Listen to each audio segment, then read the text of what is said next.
இன்றைய வாழ்தரும் வார்த்தைகள் யோவான் நற்செய்தி 10வது அதிகாரம் 11வது வசனம். நல்ல ஆயன் நானே. நல்ல ஆயன் ஆடுகளுக்காக தன் உயிரையே கொடுப்பார். ஆம் சகோதர சகோதரிகளே, இது நம்ம ஆண்டவர் ஒரு நல்ல ஆயனாக இருந்து நம்ம ஒவ்வொருவருக்காக தன் உயிரையே கொடுத்தவர். தன் உயிரையே கொடுத்து தன் மக்களை பாவத்திலிருந்து மீட்டு பரிசுத்தமுள்ள மக்களாக வாழ இதோ நம்ம ஆயனாக இருந்து நம்மளை என்ன பண்ணுறாரு, வழி நடத்துகிறவர் தான் நம்ம ஆண்டவர். அப்படிப்பட்ட ஆண்டவர் சொல்கிறாரு, என்னை முற்றிலுமாக சிக்கன பிடித்து கொள்ளுங்கள்.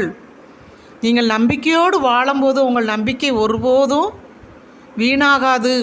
நான் உங்களை விட்டு ஒருபோதும் விலக மாட்டேன், உங்களை ஒருபோதும் நான் ஏமாற்ற மாட்டேன், கைவிட மாட்டேன் என்று சொல்லி நம்ம ஆண்டவர் இன்று நம்மளுக்கு இந்த ஒரு வாக்குறுதியை கொடுக்குறார். மற்ற யார் நம்மளை தேடி வந்தாலும் பணத்துக்காக வருவாங்க, திருடுறதுக்காக வருவாங்க. ஆடு திருடுறவர்கள் நிறைய பேர் இருக்கிறாங்க உலகத்தில்.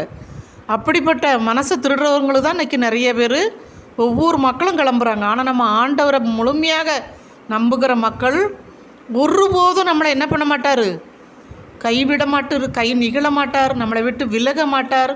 நம்ம தேவைகளை அனைத்தையும் சந்திப்பார். இந்த நிறைவோடு நம்ம வாழுவோம்.